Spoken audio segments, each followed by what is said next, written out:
हमने औरतों के अधिकार के बारे में बात किया, हमने औरतों के प्रॉब्लम से वीडियो बनाया, हमने दहेज पे वीडियो बनाया, हमने औरतों के अधिकार पे वीडियो बनाया। लोगों ने बहुत सपोर्ट किया, लोगों ने बहुत प्यार दिया, लोगों को जो चीज़ अच्छी लगी उन्होंने उस चीज़ को सराहा भी। लेकिन अब आगे की बात होती है मर्दों के अधिकार के बारे में। कितने लोग ऐसे हैं जो मर्दों के अधिकार के बारे में बात करते हैं, मर्दों को कितने ज़्यादा समाज के बीच में प्रॉब्लम फेस करनी पड़ती है, ये कितने लोग समझ पाते हैं। एक मर्द कितना ज़्यादा समाज में परेशान रहता है अपनी चीज़ों को लेकर के, उसके अधिकार, अपने अधिकारों को लेकर के, लेकिन उसकी जगह पे उसके पास कोई ऐसे अधिकार है ही नहीं। कानूनी अधिकार हो गया, सामाजिक रूप से अधिकार हो गया। लड़की कितनी भी खराब हो, समाज के बीच में यदि किसी लड़के को एक थप्पड़ मार देती है बिना किसी गलती के, तो भी हमारा पुरुष प्रधान समाज ये सोच लेता है कि इसी की कोई गलती होगी तभी लड़की ने इसको थप्पड़ मारा है। यदि कोई लड़का किसी लड़की को थप्पड़ मार देता है तो भी यही जज किया जाएगा कि इसी लड़की, ये कैसा लड़का है जो एक लड़की को थप्पड़ मार रहा है। यदि कोई लड़की किसी लड़के को गाली दे दे तो लोग ये बोल देते हैं कि जरूर गलती लड़के की ही होगी। लेकिन यदि कोई लड़का किसी लड़की को गाली देता है तो भी यही सुनने को मिलता है कि जरूर ये कैसा मर्द है जो औरत को गाली दे रहा है। ये कोई नहीं सोचता है कि हो सकता है कि गलती औरत की भी हो सकती है। अधिकार यदि औरतों को दिया गया हमारे समाज के बीच में, तो मर्दों को अधिकार उतने नहीं है।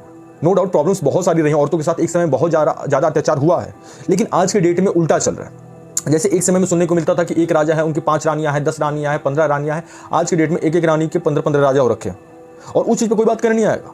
तुम कैसे छोटी मानसिकता के सोचो, तुम्हारे दोस्त हो सकते हैं तो उसके दोस्त नहीं हो सकते। भाई सिंपल सी चीज़ है, आज के डेट में यदि कोई भी लड़का किसी लड़की के साथ रिलेशनशिप में आता है तो उसका एक ही फंडा होता है कि जो इंसान मेरा है वो सिर्फ मेरा ही रहेगा। कोई भी लड़का अपनी बंदी को किसी भी उसके best friend, so called best friend के साथ शेयर नहीं करना चाहेगा, क्योंकि अच्छे खासी रिलेशनशिप की लंका लगाने में उनके बेस्ट फ्रेंड का सबसे बड़ा योगदान होता है।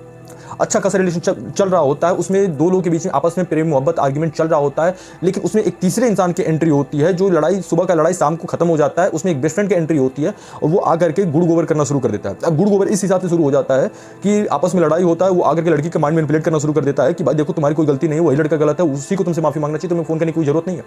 और एट लास्ट ये होता है कि अच्छा खासा चलता हुआ रिलेशन बर्बाद हो जाता है। लड़का लड़की न चाहते हुए भी उस रिलेशन को उनको छोड़ना पड़ जाता है। ये एक लड़के की प्रॉब्लम, वो चाह करके भी जिससे उसको मोहब्बत होती है उससे लड़ नहीं पाता है, उसके सामने अपने पॉइंट्स रख नहीं पाता है, और लड़की चाह करके भी उसके पॉइंट समझ नहीं पाती है, क्योंकि उसके दिल के भीतर एक दिमाग बैठा होता है। दिमाग नाम का एक अजगर, एक बेस्ट फ्रेंड उसका बैठा होता है जो उसके अच्छे खासे रिलेशनशिप की लंका लगा के रख देता है। आज के डेट में समाज के बीच में लोग कहते हैं कि इक्वालिटी का दर्जा सबको मिलना चाहिए। नो डाउट अच्छी बात है, सबको मिलना चाहिए, लेकिन ये इक्वालिटी किस बात की है कि जहाँ पे औरतों को इतने ज़्यादा कानूनी अधिकार मिल चुके हैं वहाँ पे मर्दों को कोई अधिकार है ही नहीं। यदि आज के डेट में यदि एक कंप्लेंट फाइल करने के लिए कोई मर्द जाता है कि उसकी इच्छा के विरुद्ध कुछ लड़कियों ने या किसी लड़की ने उसकी इच्छा के विरुद्ध उसका बलात्कार कर दिया है, तो वहाँ पे हमारे संविधान का एक लूप ऐसा है कि वहाँ पे कभी कोई एक नियम मेंशन ही नहीं है कि कभी किसी मर्द का बलात्कार हो सकता है। कभी ये ऐसी केसेस बहुत सारे सुनने को मिले हैं, देखने को मिले हैं कि औरत यदि कुछ चीज़ कर देती है तो उसको सजाएं हमारे कानून में नहीं मेंशन है। यदि ऐसी चीज़ों को लेकर के यदि कोई औरत किसी मर्द की इच्छा के विरुद्ध जाकर के उसके साथ शारीरिक संबंध बना लेती है, या लखनऊ में एक कांड हुआ था जहां पे एक औरत ने एक मर्द को रोड के बीच में थप्पड़ मारना शुरू कर दिया, वहां पे खड़े लोग उसके खिलाफ जाकर के, उस लड़की के खिलाफ जाकर के उस लड़की को बचाने की कोशिश भी नहीं की। एट लास्ट उस लड़की का इंटरव्यू लिया जाता है, बहुत सारी चीज़ें होती है, वो लड़की बोलती है कि मेरे साथ जबरदस्ती किया था, मेरे को पकड़ कर 50-100 लोगों की भीड़ मुझे पकड़ करके मार रही थी, ये करके वो कर रही थी। नहीं होता है। आज के भी समाज में औरतों पे लोग हाथ उठाने से पहले सोचते हैं, और औरतों के पास इतने सारे अधिकार है कि मर्द चाह कर भी औरत को समाज के बीच में हाथ लगाने से डरता है, क्योंकि यदि मैंने कुछ किया या मैंने कुछ ऊंची आवाज में भी बात कर ली तो हमारा समाज उस लड़के को ही गलत समझेगा, लड़की चाहे कुछ भी कर दे। अभी 2-3 चीज़ें देखने को मिली है कि लोग कहते हैं कि दहेज एक बहुत बड़ी समस्या। नो डाउट हम भी इस चीज़ को मानते हैं कि दहेज बहुत बड़ी समस्या है, लेकिन एक चीज़ समझने वाली बात है कि यदि कोई लड़का 50,000 1 लाख की नौकरी करता है तो भी वो एक बेरोजगार लड़की से, पढ़ी लिखी समझदार लेकिन बेरोजगार लड़की शादी करने को तैयार हो जाती है। लेकिन एक लड़की 25 से 30 हज़ार रुपये कमाती है तो वो लड़की जाकर के किसी बेरोजगार से या उससे 10 रुपये कम कमाने वाले लड़के से शादी करने को तैयार नहीं है। यहाँ तक कि बहुत सारी लड़कियाँ ये बोल देती हैं कि मुझे शुगर डैडी मिल जाए तो मेरी तो लाइफ सेट हो जाएगी। लेकिन चुनिंदा कुछ ही लड़के ऐसे होते हैं जो बहुत ब्रॉड माइंडेड सोच के होते हैं, बहुत ऊंचे लेवल के होते हैं, वो बोल देते हैं कि शुगर मम्मी शुगर मम्मी। लेकिन बहुत सारे लड़के चीज़ नहीं बोल पाते हैं क्योंकि उनको भाई अपनी फैमिली के साथ रहना है। आज के समाज में लड़के अपने माँ बाप को छोड़ना तक नहीं चाहते, क्योंकि आज के समाज में जो भी लड़का है ना अपने माँ बाप से प्रेम करता है, वो कभी ये नहीं चाहेगा कि मुझे किसी ऐसे मुसीबत को अपने गले नहीं पालना है जिसके पीछे पीछे मुझे दौड़ना पड़े। और कोई भी लड़की कहती है कि दहेज दहेज दहेज जैसी प्रॉब्लम्स हो रही हैं, ये हो रही है भाई, नो डाउट समाज में बहुत ज़्यादा हो रही है। लेकिन ये चीज़ समझने वाली बात है कि यदि आप 50,000 रुपये कमा रहे तो 20,000 रुपये कमाने वाले से शादी क्यों नहीं कर लेते। जिस तरह से एक लड़का यदि उसकी महीने की इनकम 1 करोड़ रुपए है, चाहे IAS है, PCS है, सिपाही है या पुलिस में है या आर्मी में, कहीं पर भी वो नौकरी कर रहा है, किसी भी सेक्टर में सॉफ्टवेयर डिजाइनर है, सॉफ्टवेयर डेवलपर है या कुछ भी है वो इंसान, तो भी उसके अंदर इतना गट्स होता है कि वो एक बेरोजगार लड़की से शादी कर लेगा। लेकिन किसी भी लड़की के अंदर ये गट्स नहीं है कि वो किसी बेरोजगार लड़के से शादी कर लेगी। यदि कोई लड़की गलती से बेरोजगार लड़के से शादी कर लेती है, या तो वो लड़का शादी के बाद उसकी पत्नी कहीं जॉब करने लगती है तो पत्नी का एटीट्यूड अलग लेवल का हो जाता है। वो चाह कर भी लड़का उस केस में अपनी पत्नी को समझा नहीं पाता, एक्सप्लेन नहीं कर पाता है। पत्नी सीधे से एक चीज़ कह देती है कि इस घर में मेरी कमाई से घर चल रहा है तो इस घर में वही होगा जो मैं चाहूँगी। लेकिन आज के डेट में भी यदि मेरे फादर नौकरी करते हैं तो मेरे घर पे आने के बाद वो ये नहीं कहते हैं कि इस घर को चलाने का काम मेरा है, इस घर में जो भी पैसा लगता है, जो मेरी कमाई से घर चल रहा है तो इस घर में वही होगा जो मैं चाहूँगा। नहीं होता है। बहुत मैं लिख करके दे सकता हूँ जितने भी लोग कि फादर साहब काम करते हैं या वो खुद काम करते हो, अपनी पत्नी को कोई ऐसा दबाव नहीं डालते होंगे कि मैं कमा करके ला रहा हूँ या मैं चीज़ें करके ला रहा हूँ तो इस घर में वही होगा जो मैं चाहूँगा।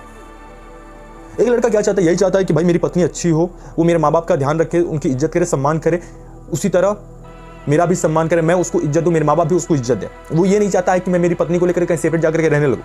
लेकिन समस्या यही है कि आज के डेट में यदि कोई लड़की शादी कर लेती है तो उसके दिमाग में सबसे पहली चीज़ यही आती है कि किस तरह से मैं अपने ससुराल को छोड़ करके अपने पति के साथ जहाँ पे नौकरी कर रहा हूँ वहाँ पे जाकर के रहूँ, क्योंकि वहाँ पे जाने के बाद हम 2 लोग ही होंगे, हमारे पास अपना क्वालिटी टाइम होगा, ये होगा, फलाना होगा, ढिमकाना होगा।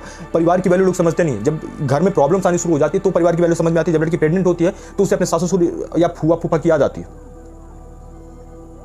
उससे पहले उसको याद नहीं आती, क्योंकि उस समय उसको अपनी फ्रीडम चाहिए होती है। जब घर में बच्चा पैदा हो जाता है, बच्चे को संभालने की बात होती है तो कहा जाता है कि बेबी एक काम करना, अपनी मम्मी को बुला लो। क्यों भाई, क्यों बुला लो अपनी मम्मी को? जब आपने चूज किया था घर छोड़ करके बाहर रहने के लिए तो उसमें किसने आपके ऊपर दबाव डाला था कि नहीं आपको घर छोड़ के जाना चाहिए?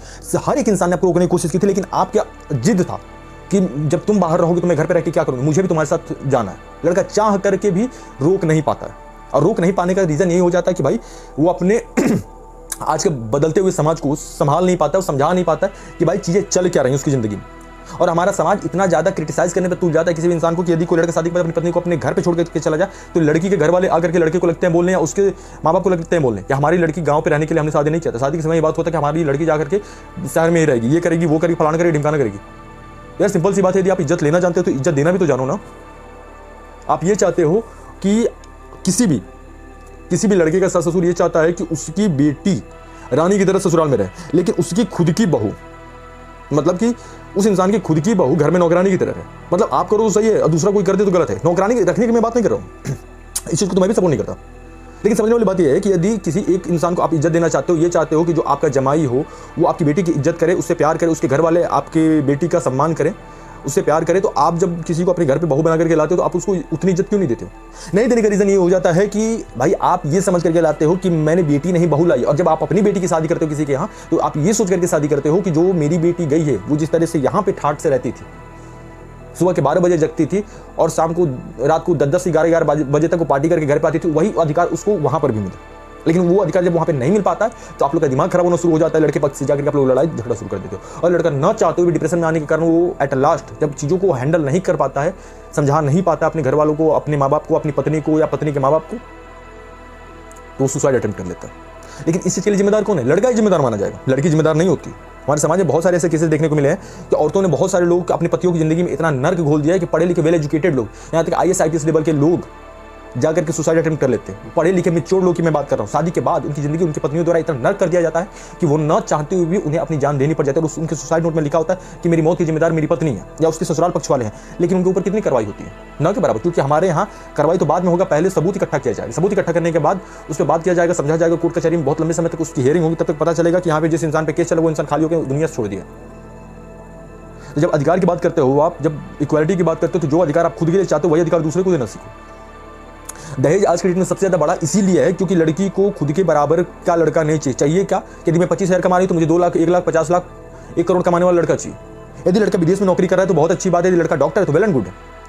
यदि लड़का इंडिया में सिर्फ शादी करने के लिए आता है और उसके बाद जाकर के विदेश में शिफ्ट हो जाता है, वहीं पर उसका घर है, वहीं पर उसका फ्लैट है, या वहीं पर उसी किसी बड़ी कंपनी को उसने वहाँ पर बना रखा है, तो वहाँ पर तो और अच्छी बात है। लेकिन वही लड़का यदि शादी करने के बाद अपनी पत्नी को गांव में रखता है तो वही लड़की उसको क्रिटिसाइज करने लगती है कि मेरी ये सहेली हनीमून के लिए वहाँ गई है, मेरी ये सहेली शादी के बाद उसकी लाइफस्टाइल ये है, उसके ससुराल पक्ष में गाड़ी है, घोड़ा बंगला ये है वो है। तो भाई जब तुम्हें यही सब चीज़ें चाहिए थी तो भाई तुम्हें तब तो अपने फादर को बोलना चाहिए था ना, क्योंकि आज के डेट में भाई दहेज प्रथा है, आप जितना अच्छा पैसा दोगे उतना अच्छा दूल्हा आपको मिल जाएगा। न चाहते हो भी समाज में इन चीज़ों को बढ़ावा इसीलिए मिलता है क्योंकि आप जरूरत से ज़्यादा आपकी रिक्वायरमेंट हो जाती है। जितना में आपका बाप चाहता है शादी कराना, आप नहीं करना चाहते हो, और एट लास्ट आप अपने बाप को जाकर के लगते हो अनाप शनाप बोलने कि मैं इस लड़के से शादी नहीं करूँ क्योंकि इसके पास नौकरी नहीं है, इसके पास खेत है तो मैं जाकर के खेत में खेती करूंगी। आपको लगता है मैं इतनी ज़्यादा पढ़ी लिखी हूँ, ये हूँ वो हूँ? तो भाई एक बात बताओ, तुम जाकर के शहर में जब घर तुम्हारा हस्बैंड लिया हुआ है, तुम जाकर के वहाँ पर रह करके कौन सा तुम नौकरी कर रही हो? वहाँ पर जाने के बाद भी तुम अपने हस्बैंड का डेबिट कार्ड, क्रेडिट कार्ड लेकर के शॉपिंग मॉल ही तो घूम रही हो। हमारे समाज में यदि कोई लड़की शहर में जाकर के नौकरी करती है तो उसको तरक्की का नाम दिया जाता है, और वही लड़की यदि अपने ससुराल पक्ष में, अपने ससुराल में रह करके अपने घर के काम काज करते हैं या अपने घर के काम काज में कुछ हाथ बटा देती है तो उसको कहा जाता है अरे तुम तो पढ़ी लिखी थी, तुम ये क्या कर रही। मतलब शहर की नौकरी नौकरी और अपना खुद का घर का काम। मर्द होना आसान नहीं है आज के समाज में। मर्द को इतना घुट घुट के जीना पड़ता है जितना शायद ही कोई औरत घुट के जीती होगी। पहले की औरतों को घूंघट में जीना पड़ता था तो वो एक अलग चीज हुआ करती थी। जो समाज में सताई हुई औरतें हैं उनकी मैं पूरी इज्जत करता हूँ, पूरी सहानुभूति हमारा उनके साथ है, लेकिन मैं उन औरतों की इज्जत नहीं करता जिनको अच्छा हस्बैंड मिलने के बाद, जिनको अच्छा परिवार मिलने के बाद उस परिवार का बेड़ा गर्क कर दिया उन्होंने। मैं उन औरतों की इज्जत एकदम नहीं करता। मैं उन लड़कियों की इज्जत नहीं करता जो लड़की होने का फायदा उठाती हैं। मैं उन लोगों की इज्जत नहीं करता जो समाज में इक्वालिटी की बात तो सिर्फ सोशल मीडिया पे करते हैं, लेकिन जब वास्तविकता, जब जमीन पर उसको देखने की बात होती है तो उनकी जिंदगी में उस चीज का कोई मतलब ही नहीं होता। जब आप वास्तविकता में कोई चीजों को नहीं कर सकते तो भाई उस पर बकवास करने का मतलब ही नहीं बनता है कोई। धन्यवाद।